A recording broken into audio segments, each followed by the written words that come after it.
आं सिगाङावनो जोंनि बे जेसेबां मावथिफोर बिसानि जोंनि नेहाथारजों लोगोसे लेङाइ आफादगिरि बेनिफ्राय माखासे बोसोनगिरि आरो मावथिफोर बिथांमोनहा माने दान मोनथामनि सिगांनिफ्रायनो लाहार फाहार खालामगासिनो दं, जोबोद मावगासिनो दं। आं बिथांमोननो साबायखर जासिगोरो आरो बे एवार्ड फांसना जोबोद मोजां जागोन। दा जोंनि मोनफ्रोमबो जिल्लानिफ्राय बुंनो थाङोब्ला सफैबायानो, मोनब्रैसो जिल्ला सफैबाय।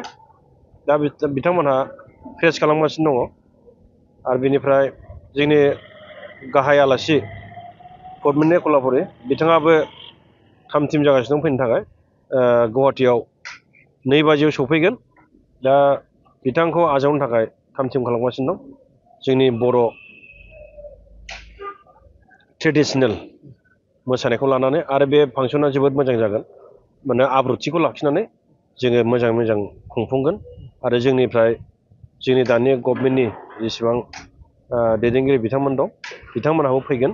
ओमफ्राय जोंनि जेसेबां आर्टिस्टफोर बे ओनसोलनि आरो बेनिफ्राय गुबुन गुबुन जिल्लानिफ्राय बिथांमोनहाबो बाहागो लाफैगोन आरो मोजां जाफुंगोन।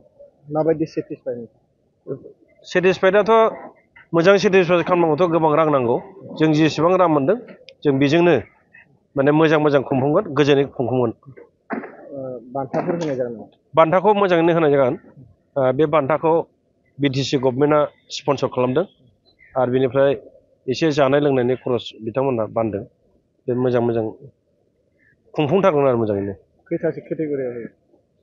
केटेगरिखौ आं एगजेक्ट 20टा केटेगरि दङ आरो गुबुन जोंनि रावजों लोगोसे जों गुबुन रावखौबो एबाराव लाफानाय जादों। बे खेबाव सर्ट मुभिखौबो बिथांमोननोबो होनाय जागोन आरो।